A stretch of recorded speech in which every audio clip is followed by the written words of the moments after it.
नमस्कार मित्रांनो, पिंगा ग पोरी पिंगा या मालिकेच्या आजच्या भागात आपण बघणार आहोत. इंदुमती आता वल्लरीला चिकणे बाबांचा अंगारा पाण्यातून देत असते. तितक्यात आता मनोज तिथे येतो. तेव्हा तो इंदुमतीला विचारू लागतो की आई हे काय चाललंय. तेव्हा इंदुमती त्याला म्हणते की मन्या, तू यामध्ये पडू नकोस, तुला नाही समजणार. तेव्हा आता मनोज त्यांच्याजवळ जाऊन म्हणतो की आई आधी हे सगळं थांबव. तेव्हा इंदुमती त्याला म्हणते की मन्या, तुला आमच्या सगळ्याच गोष्टींमध्ये नाक खुपसल्याशिवाय होत नाही का.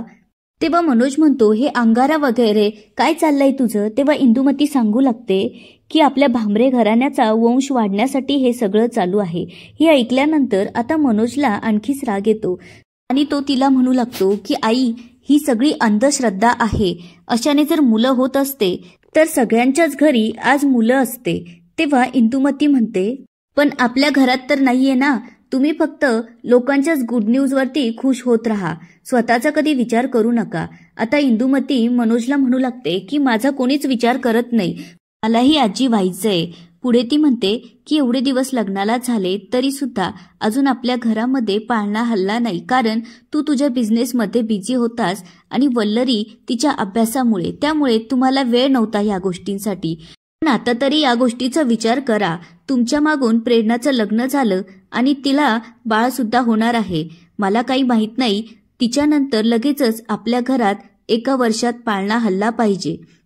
आता मनोज वल्लरीकडे बघू लागतो. तेव्हा वल्लरीला मात्र खूप वाईट वाटत असतं. त्यामुळे मनोज इंदुमतीला म्हणतो की आई तुला मी शेवटचं सांगतो की बाळ झालं नाही झालं आम्हाला काहीच फरक पडत नाही. हे बघ, तू असं काही भलता सलता उपाय करत जाऊ नकोस. आता त्यांच्यातले वाद वाढू लागतात. त्यामुळे आता वल्लरी इंदुमतीच्या हातातून पाण्याचा ग्लास घेते आणि त्यांना म्हणते की तुम्ही आता शांत बसा. असं म्हणत आता वल्लरीने अंगारा टाकलेलं ते पाणी पिलेलं असतं आणि ती तिथून निघून जाते. तेव्हा इंदुमती मात्र खूप खुश होते. आता वल्लरीच्या पाठोपाठ मनोजही तिथून निघून जातो. आता वल्लरी बाहेर आलेली असते आणि तिला खूप रडायला येत असतं. तितक्यात आता मनोज तिथे येतो आणि वल्लरीला म्हणू लागतो की आईला काय गरज होती हे सगळं करायची. मी तिला बोलत होतो तर तूच मला थांबवलंस. हे बघ, तिला जर आत्ता थांबवलं नाही ना तर तिचे ह्या गोष्टी वाढतच जाईल आणि ती तुला त्रास देतच राहणार. तेव्हा वल्लरी म्हणते की त्याने काय होणार आहे. यातून जर त्यांना समाधान वाटत असेल तर होऊ दे त्यांच्या मनासारखं. तेव्हा मनोज म्हणतो वल्लू, आपण एक गोष्ट करायची का, आपण सेकंड ओपिनियन घेऊया. हे ऐकल्यानंतर आता वल्लरी मनोजकडे बघू लागते. तेव्हा मनोज म्हणतो की मला असं वाटतं की डॉक्टरांचे कदाचित रिपोर्ट्स चुकीचे असतील, आपण परत एकदा रिपोर्ट्स काढू. त्यावर वल्लरी म्हणते कशाला उगाच हे सगळं करत बसायचं. हे बघा, आशाने आपण आशेवर राहू आणि जर परत तसेच रिपोर्ट्स आले तर उगाचच पुन्हा आपल्याला त्रास होईल. आता वल्लरी विषय बदलत मनोजला म्हणू लागते की मला उशीर होतोय, तुम्ही मला ऑफिसपर्यंत सोडवाल का. त्यावर मनोज म्हणतो की ठीक आहे, माझी पण एका क्लायंट सोबत मीटिंग आहे, त्यामुळे मी त्याला अजितच्या कॅफेमध्ये बोलवलं आहे. जाता जाता तुला ड्रॉप करतो आणि मी पुढे जातो. आता इकडे मनोज वल्लरीला रस्त्यात ड्रॉप करून अजितच्या कॅफेमध्ये क्लायंट सोबत बसलेला असतो. तेव्हा तो त्याला म्हणत असतो की तुमच्या मशिनरी खूप जुन्या झालेल्या आहेत, त्यामुळे लोकांच्या जीवाला धोका होऊ शकतो. त्यामुळे मशिनरी चांगल्या कंडिशनमध्ये आहे असा मी तुम्हाला खोटा रिपोर्ट देऊ शकणार नाही. तितक्यात आता अजित त्यांच्यासाठी कोल्ड ड्रिंक्स घेऊन येतो. तेव्हा मनोज त्याला म्हणतो की तू कशाला त्रास घेतोयस. आता प्रेरणा पण तिथे आलेली असते. तेव्हा अजितचं लक्ष तिच्याकडे जातं. आता प्रेरणाला उन्हात आल्यामुळे खूप घाम येतो, त्यामुळे अजित तिच्याजवळ जातो आणि तिला म्हणतो की प्रेरणा, मी तुला संध्याकाळी बोलवलं होतं, काय गरज होती एवढ्या उन्हात यायची. त्यावर प्रेरणा म्हणते की अरे एवढं कुठं ऊन आहे. तेव्हा तो म्हणतो बघ तर तुला किती घाम आलाय, तुला ना धावपळ करायची सवय झालीये. तेव्हा अजित आता खिशातून रुमाल काढतो आणि प्रेरणाचं घाम पुसू लागतो. हे सगळं आता मनोज बघत असतो. तेव्हा मनोज त्याला म्हणतो की अजित रिलॅक्स. तेव्हा अजित त्याला म्हणतो की हिचं ना असंच असतं, आता अशा अवस्थेमध्ये स्वतःची काळजी घ्यायला नको का. तेव्हा अजित तिच्यावर ओरडत असतो. तेव्हा प्रेरणा त्याला म्हणते की सॉरी. आता अजित मनोजला म्हणतो की तुलाही लवकरच कळेल. असं म्हटल्यानंतर आता मनोजला जरा वाईट वाटू लागतं आणि तो त्याच्या क्लायंटला म्हणतो की आपण जरा नंतर मीटिंग घेऊया, कारण मला ना जरा अनइझी वाटतंय. असं म्हणत आता मनोज तिथून जाऊ लागतो. आता जाता जाता मनोज त्याचे डोळे पुसत असतो. आता ही गोष्ट प्रेरणा आणि अजितच्या लक्षात आलेली असते, त्यामुळे ते दोघंही एकमेकांकडे बघू लागतात. आता इकडे वल्लरीची सासू म्हणजेच इंदुमती चहा ठेवत असते. तितक्यात डोरबेल वाजते.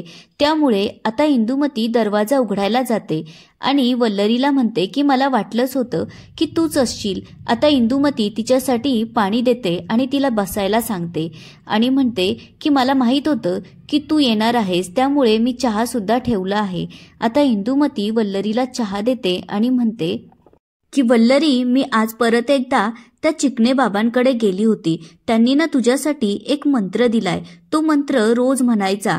असं म्हणत आता इंदुमती कपाटात ठेवलेली ती चिठ्ठी आणते आणि वल्लरीला सांगू लागते की चिकणे बाबांनी हा मंत्र तुझ्यासाठी दिलाय.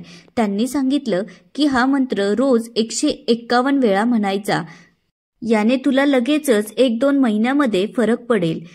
तेव्हा आता तेच ऐकल्यानंतर वल्लरी खूप वैतागलेली असते. त्यामुळे आता ती इंदुमतीला म्हणते की सासूबाई, याने खरंच काही होणार आहे का? ही सगळी अंधश्रद्धा आहे, त्यामुळे हे सगळं तुम्ही बंद करा. मी यातलं काहीही करणार नाहीये. हे ऐकल्यानंतर आता इंदुमतीला खूप राग येतो आणि ती वल्लरीला म्हणू लागते, एकतर माझ्या घरामध्ये पाळणा हल्ला नाहीये. माझी पहिली सून डिलेव्हरीमध्येच वारली.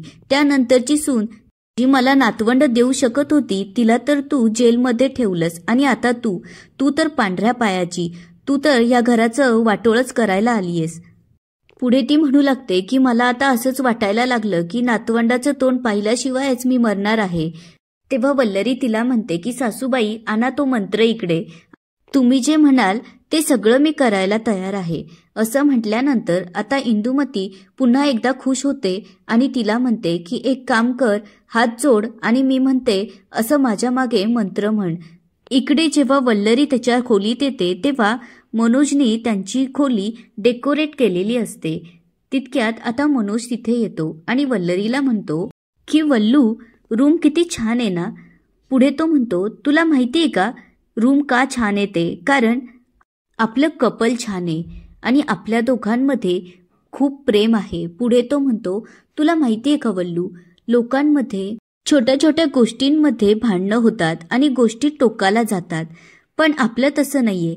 आठवून बघ, आपल्या आयुष्यात किती मोठमोठी संकटं आली तरी सुद्धा आपण दोघांनी त्या संकटांना फेस केलं आणि आपल्यातलं प्रेम मात्र जरा देखील कमी झालं नाहीये. उलट ते दिवसेंदिवस वाढतच गेलं. आता मनोज जरा इमोशनल झालेला असतो आणि तो वल्लरीला म्हणतो की वल्लू, बाळ व्हावं हे माझं जरी स्वप्न होतं तरी पण नाही झालं तरी काहीच फरक पडत नाही. त्यामुळे आपण अपूर्ण नाही आहोत आणि या जगात आपण एकटेच नाही आहोत. आपल्यासारखे अनेक लोक आहेत. पुढे तो म्हणतो, आणि ज्यांना मुलं असतात ती सगळीच लोक सुखी असतातच का?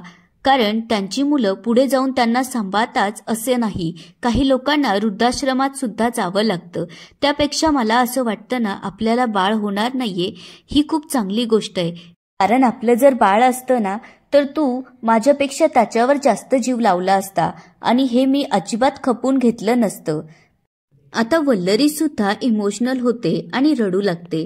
तर मनोज तिला म्हणतो की आपण आयुष्यात असंच एकमेकांवर प्रेम करत राहू. आता इकडे अजित बेड लावत असतो. तितक्यात आता प्रेरणा तिथे येते. तिला बघून आता अजित तिला विचारू लागतो की काय झालं.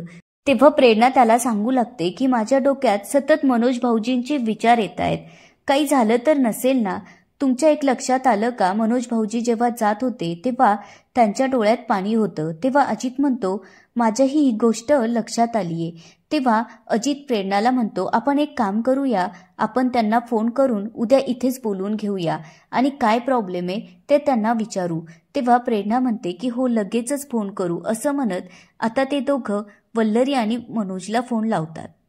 आता एवढ्या रात्री फोन आल्यामुळे वल्लरी जरा घाबरते आणि प्रेरणाला विचारू लागते की प्रेरणाताई, तुम्ही एवढ्या रात्री फोन केला, सगळं ठीक आहे ना?